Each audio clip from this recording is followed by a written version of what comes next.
Já o rubro-negro viu Vitor Pereira sair escoltado do Maracanã. Fala aí pessoal, sou Jorge Nicola, bem-vindos a mais um vídeo do canal, sempre bom ter vocês por aqui sem perder tempo. Bora começar o vídeo com informação importante. Nessa segunda-feira o Flamengo vai se reunir com representantes de Ângelo, atacante do Santos. A ideia é tentar chegar a uma proposta que possa fazer com que o Santos aceite. Está praticamente descartada a possibilidade de colocar atletas na parada. Chegaram a especular o Marinho, o Hugo Souza, um atleta das categorias de base do Flamengo. O Santos não tem interesse nesse modelo, quer dinheiro para negociar seu atacante.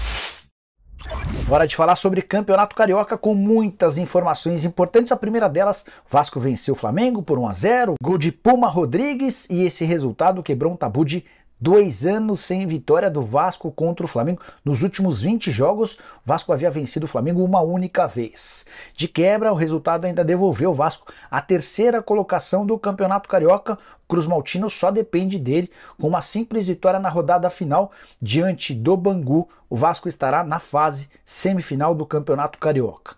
E a última rodada do campeonato na fase de grupos reserva várias emoções. Tem, por exemplo, o Fla-Flu. O Flamengo é líder do campeonato, 23 pontos. O Fluminense é o vice-líder com 22. Desse jogo sairá o campeão da Taça Guanabara. O time de Fernando Diniz só fica com o título se vencer o Flamengo. Por falar em derrota para o Flamengo, essa foi a primeira de Vitor Pereira no Campeonato Carioca. Técnico super cornetado. Você já imaginou como é que vai ficar se ele perder no meio de semana para o Fluminense e se tornar vice-campeão da Taça Guanabara? O treinador português precisou sair escoltado por vários seguranças do Maracanã.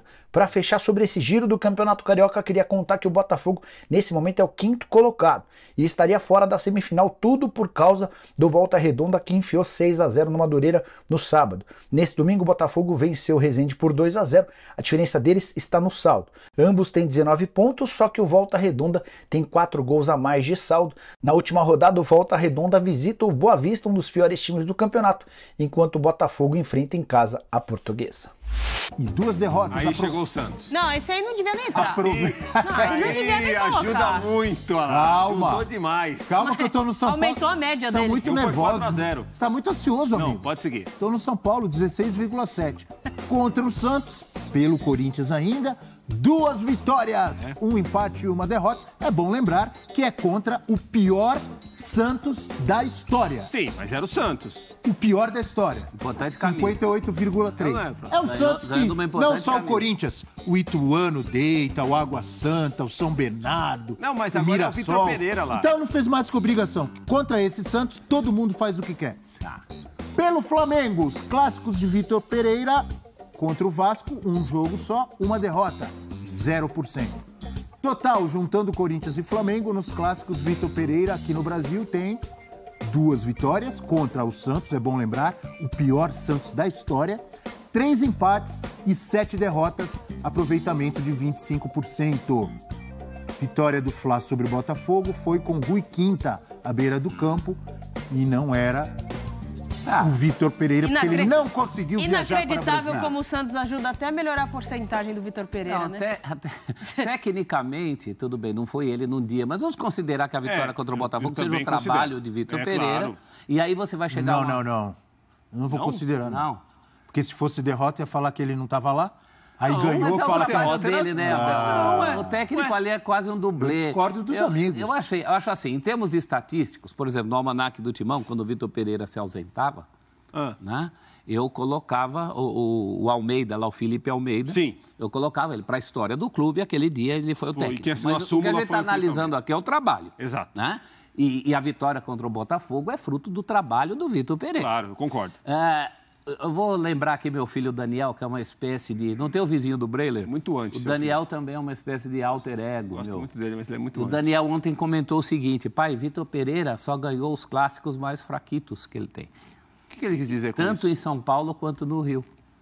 Que o clássico mais acessível de São Paulo, na passagem Vitor Pereira, era o Santos. E que o clássico... Um deles foi aquele 4-0 que no não que primeiro o Daniel não tenha tempo... gostado. Parecia Não que o Daniel não tenha comemorado, ninguém. vamos deixar bem claro. Não que o Daniel não tenha vibrado com esses jogos. E o clássico mais acessível o Vitor Pereira hoje. Aliás, para o Flamengo, todo o clássico deveria ser acessível, pelo elenco que ele tem. Mas o mais acessível dos acessíveis é o Botafogo, que a gente nem considerou na conta. 1-0. Então, acho que isso diz alguma coisa do trabalho dele, sim. Ele está devendo muito. 25% de aproveitamento em clássico é um desempenho ridículo. É de 1/4 dos pontos. É um ponto falho do trabalho dele, sim. Eu acho que ele já começa a entrar naquela seara do técnico que vê um outro jogo. Quando começa a dar coletiva falando de um jogo que a gente não viu, né? Porque ele fala, vi um time comprometido do início ao fim, tentando impor Correu o jogo. muito, muita Mas vontade. também, se o Flamengo não tentar impor o seu jogo aos adversários, sendo melhor que todos eles, isso é o mínimo que se espera. E quanto mais ele fala que os jogadores estão se empenhando, mais sobra para a conta dele. É o que eu ia perguntar. É ele que tem que resolver. Ele é o maior responsável, o Vitor Pereira, por esse momento do Flamengo? Eu acho que ele é um grande responsável. O time perdeu muita coisa que tinha. Ih, rapaz. O que é isso Né? aí? Ah, eu achei que era aquele negócio Você acha que o Alguém Vitor se Pereira... empolgou. Não deu para entender. Você se importa de eu Não, interrompê-lo? por favor, Dá pra- coloca as mãozinhas. Eu vou coloca a ceder meus mãozinha. minutos. Professor. Poderia dar a Eu vou palavra ceder meus minutos. para a senhorita que Repete a pergunta. soltou que a ela tá voz? Não, esperando. repete a Eu pergunta. vou repetir a pergunta. O Vitor Pereira é o maior responsável pelo momento do Flamengo? Sim! Você quer trocar o Vitor Pereira por... Sim! Naquele programa ele perguntava, né? Você quer trocar? Você quer Uma trocar? palavra, Natália Ferrão. Explique, por favor. Ele é o maior culpado. Ah, você vai me desculpar, Bel. O cara tem a saída do Pedro. Ele põe mais um meio-campista de, teoricamente, marcação, que é o Gerson. Você vai jogar só com o Gabigol? Com a Arrascaeta na Gerson de sua pior marcação? fase fisicamente? O Gerson joga, Não, Natália. que teoricamente é mais de recomposição. Teoricamente seria mais de recomposição. Ele jogou com 3 volantes. No papel, ele jogou com 3 volantes. 2 meio-campistas. Então, ele jogou num 4-5-1 contra o O Vasco. Gerson não é volante, o Gerson joga. O Gerson é um adilho dos tempos modernos. O Pedro sai. O Gerson lá na França jogava lá na frente, São Paulo. A impressão que eu tenho é que o Vitor Pereira ele não analisa o time adversário. Essa é a sensação. Nunca, né? Boa. Nunca. Nunca. Nunca. A sensação Inclusive, que eu tenho adversários óbvios. é Como que o ele Palmeiras. não, ele tá tão focado e tão concentrado em colocar o que ele acha, o que ele pensa para os seus jogadores, que ele esquece de olhar o outro lado. Porque, para mim, o treinador hoje que consegue se sobressair é o treinador que olha para o time adversário e modifica, nem que seja taticamente, sem mexer em peças, a forma do seu time jogar. O Vitor Pereira não faz isso. O Vitor Pereira faz mais do mesmo. E ainda faz errado. Então... Não, e foi trazido como o homem que tinha a fórmula do amor, né? É isso que eu fico doido. Fico doido com isso, porque... Fica o quê, professor? Né? Fico doido com isso. Porque mandaram o Dorival embora porque o homem não tinha grife. E aí o Vitor Pereira chega como se fosse o mago do futebol bonito, né? E a única coisa que ele fez foi desarrumar o que estava arrumado. Estou esperando ele, é a vez dele.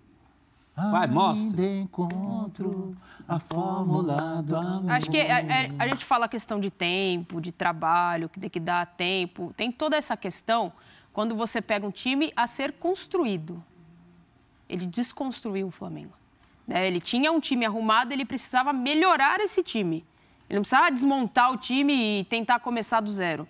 É diferente, a gente fala de tempo e tempo é importante. Da Libertadores. Não, a gente fala de tempo e tempo é importante, mas quando a gente fala de tempo é para o cara que está chegando e vai conhecer o elenco ainda não tem definição, tem muita contratação, muita gente vindo de fora, é um time que você tem que reconstruir. O Flamengo tinha uma base, tinha um time. Saíram 2 peças importantes? Saíram 2 peças. O Rodinei era uma peça importante. Apesar da contestação... Quando jogado, quando estava Gomes, lá, era desvalorizado. né? Agora que saiu... Não, O João Gomes, principalmente. João Gomes era uma peça Só um pitaquinho importante. sobre tempo. Quando a gente fala tempo para técnico, não é assim, olha, vou te dar 3 meses, daqui a 3 meses eu volto para ver como o time está. Tempo implica evolução. Exato. Tem que ter evolução. E não há. Eu não estou Jogo vendo a jogo, evolução nesse Não, trabalho. e não tem. Não estou vendo evolução. Não tem tijolinho nessa Está vendo construção. involução. Existe essa palavra? Existe. Involução. Esse é um caso eu tenho uma visão um clássico pouco de diferente. evolução. Opa. Eu acho que o Vitor Pereira, inicialmente, realmente, assim, primeiro porque ele é um treinador completamente diferente do Dorival Júnior. Completamente diferente em relação ao que ele gosta de time de futebol, o que ele pensa futebol.